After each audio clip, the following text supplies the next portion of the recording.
academic area को बुझे CR केमती हम से कागज पत्र केमती हम केसबुक केमती मेंटेन हम ए सब दिगरे आम जो मैंने मो छुआ को सहित 5 दिन कथा बड़ मान रिक्वेस्ट करुँच जो एडमिनिस्ट्रेशन एरिया को आम टिके चेष्टा करूँ किंतु एनईपी एडमिनिस्ट्रेशन कथा कहूँ एनईपी टा एकेडमिक कथा कहूँ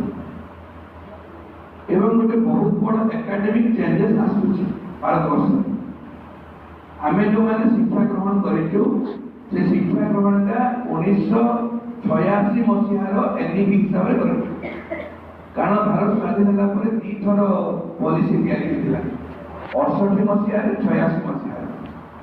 92 मसीहार टिके टिके चेंजेस अमेंडमेंट आसी किंतु नुआ एनईपी आसना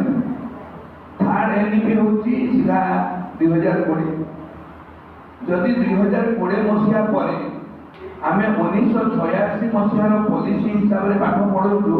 आम पिला आउटडेटेड जो गोटे गोटे कथा को रिफिल करुच्ची गवर्नमेंट सब कथा कहूनी जो मैंने एनईपी को भलि पढ़े से जानीपर जो मेसेज आसूची गोटे कथा पिला को भी कही आपण रिक्वेस्ट करुच्ची गोटे बड़ चैलेंज आगे सब आम मुंड बिंधा होता हूँ आपार आईडी समस्त आइडिया थी आपार आईडी सब पिला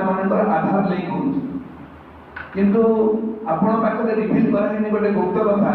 से आपार आईडी रे सब पिला एकाडेमिक बिहेवियर सब कथार day to day activity upload